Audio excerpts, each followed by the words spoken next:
This clip is brought to you by SaveWithConrad.com.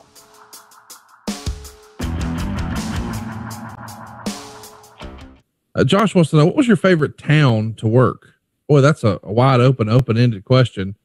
Let's talk about crowds. What was your favorite crowd to work in front of? Was Chicago near the top of the list? Oh, of course. If you really look at it over the body of 30 years or 35 years that I would have been going to Chicago, it's with, several different companies. It never let us down. It never failed us.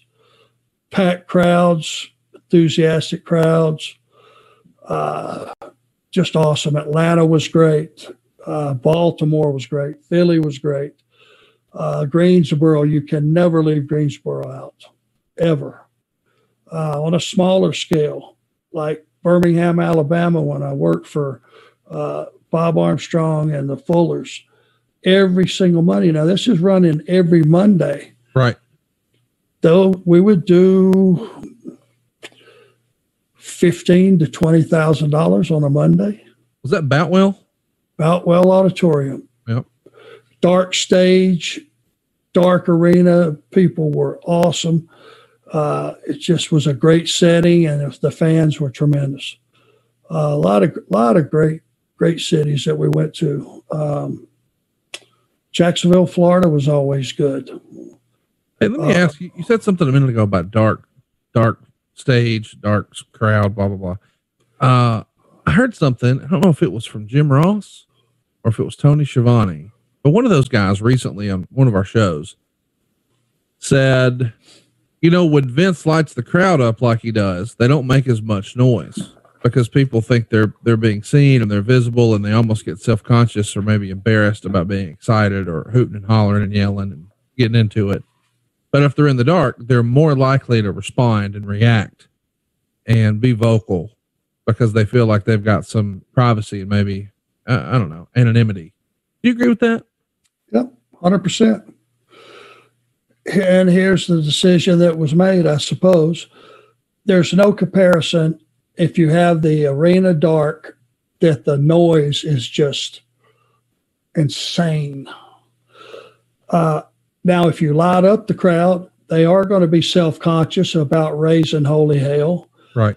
And they're not going to be as loud. And that's where Vince would pipe in the artificial noise to get the best of both worlds. He wanted you to see the fact that the building was full to the rafters.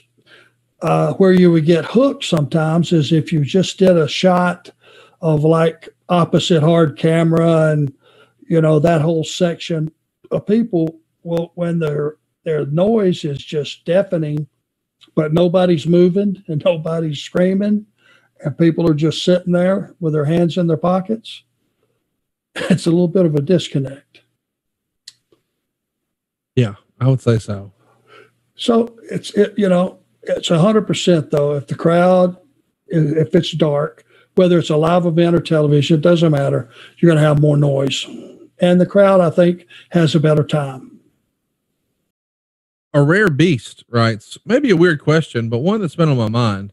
I imagine there's pressure to look like you do on TV. So with a traveling schedule, especially one as intense as the one you had with WWE, how does getting a haircut work on the road? You normally don't. You normally wait till either television. If you work for WWE, they have people there that are grooming the ladies, makeup ladies, doing hair, the whole thing. If you can sneak in there and get a haircut, you do. Otherwise, you just have to take some of your free time when you're at home, sit by the barbershop and get cleaned up. Let's try to end on a high note. What was the rowdiest small town from JCP near Charlotte? So back in the old Crockett days, was it Gastonia, Shelby, Hickory, Rock Hill?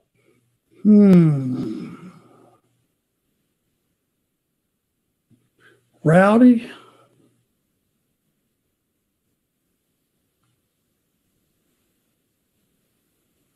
Fayetteville was pretty rowdy.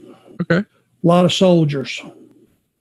A lot of tough soldiers out there. And if I remember right, horsemen were not baby faces, not in Fayetteville. Military town, military guys. And, they'd attempt to come over that rail occasionally. Mostly male audience, groups of guys, groups of soldiers. It got a little wound up. Hey, it's Conrad Thompson. Thanks for checking out the podcast here on YouTube. Be sure to hit the subscribe button and the notifications bell so you get a notice anytime we upload some new content. And go save yourself some money right now. If you're in a 30-year loan or you have credit card debt, it's not a matter of if I can save you money. It's a matter of how much. Find out right now for free at SaveWithConrad.com.